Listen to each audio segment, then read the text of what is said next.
ontem, e que muita gente ficou perguntando, muito preocupado, foi com relação ao Luan, que é o volante do São Paulo. O Luan, expliquei para bastante gente, ele renovou com o São Paulo em 2023, na época do Ceni até, no primeiro semestre. Depois ele caiu com o Dorival e também não jogou.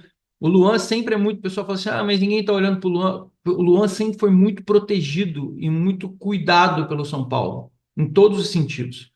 O Luan, ele tem uma história muito linda com o São Paulo, mas ele hoje tem um bom salário, tem um bom contrato, e o Luan teve, depois de sair do Vitória, uma valorização muito grande. Ele teve muitas propostas, teve muitos clubes querendo o Luan, e o Luan não aceitou porque não quis. O Luan poderia ter ido para os outros clubes, o São Paulo abriu as portas e deixou livre. O Luan preferiu ficar treinando, preferiu escolher as possibilidades e o tempo foi passando. Claro que existe uma chateação do jogador, porque ele está vendo um mês e meio passando e ele está perdendo uma oportunidade de ter se firmado no outro clube. Está treinando em separado do grupo, eu vejo muita gente, mas tem que botar o Luan para jogar, o Luan isso, o Luan aquilo. Pessoal, o Luan ele tem os seus altos e baixos, ele tem os seus momentos. Não adianta a gente falar, vou botar o jogador no grupo, porque daí o jogador tem ansiedade de jogar, o jogador vai ter perspectiva de jogo. Mas o Santilongo, não sei o quê. Acabei de explicar a situação do Santilongo e quem o São Paulo está pretendendo oportunizar, que é o Negruti. Muito melhor você oportunizar o Negruti do que você oportunizar o Luan, que já cansou de ter chance. E o Luan tem proposta, tem possibilidade de ir para outros clubes. Ele precisa querer, ele precisa aceitar essa proposta, forçar a barra para ficar no São Paulo. Sem que ele tenha visibilidade do técnico de jogo, é só uma coisa negativa no final das contas para ele. O próprio Lisieiro, ele tentou aumentar a grana, tentou forçar a barra para mais salário, o São Paulo abriu mão dele e aí ele ia fechar com outros clubes, acabou que não fechou clube nenhum, tá treinando também. É outro que deu um tiro na água, é outro que quis exagerar no seu, nos seus anseios, tá lá treinando, tá separado, mas é um tempo de vida. A carreira do jogador é curtíssima. Jogador de futebol que deixa o tempo correr, deixa o tempo passar e não aproveita na plenitude todo o tempo que tem disponível para jogar e poder cumprir a sua carreira e poder ter bons contratos, é péssimo do ponto de vista deles. O São Paulo até liberaria o Lisieiro, só que ele está com contrato, talvez ele esteja esperando por mais tempo.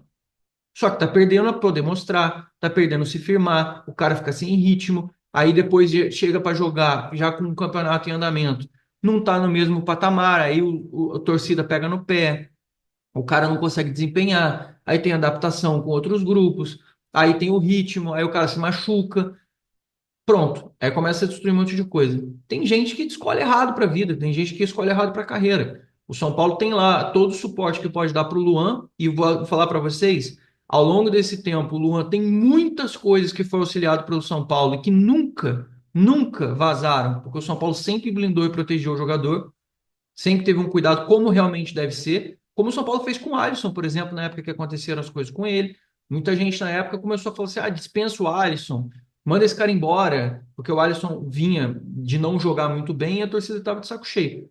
Quantas mensagens eu não recebi falando que a diretoria do São Paulo era uma mãe, que só tinha idiota, porque deixavam o Alisson ficar em casa e não estava treinando, que o São Paulo tinha que demitir o jogador, que o São Paulo tinha que romper o contrato com ele. E a história é tão a vida, ela mostra as nuances para a gente de uma forma tão intensa que vocês viram a reviravolta que o Alisson teve e hoje o Alisson é um jogador queridíssimo e fundamental.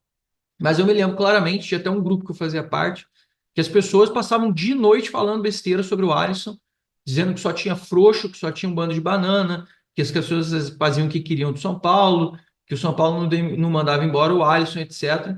Eu até saí desse grupo, cansei, porque eu não tinha mais paciência de explicar que você tem que ter o lado humano com as pessoas. A mesma coisa com o Luan, o São Paulo vem tendo esse lado humano com ele, mas é o que o Alisson falou nas próprias entrevistas dele. Chega uma hora que o jogador precisa, ele também precisa se recuperar, ele também precisa dar o próximo passo e ele precisa participar desse processo de recuperação. Espero que o Luan consiga ter a clareza de que para ele é melhor que ele busque um outro clube, que ele consiga jogar e que ele busque a felicidade, que ele consiga jogar igual ele foi no Vitória. E que ele vai conseguir, com certeza, ter sucesso se ele se focar como ele estava tendo no Vitória e apareceu tão bem no ano passado. No São Paulo não tem perspectiva para ele realmente. Sei que tem gente que acha que vai ter, que deveria dar mais uma chance, etc. Eu, particularmente, por tudo que sei, que conheço das histórias, acho que é melhor para ele sair do que ficar. Minha opinião é essa.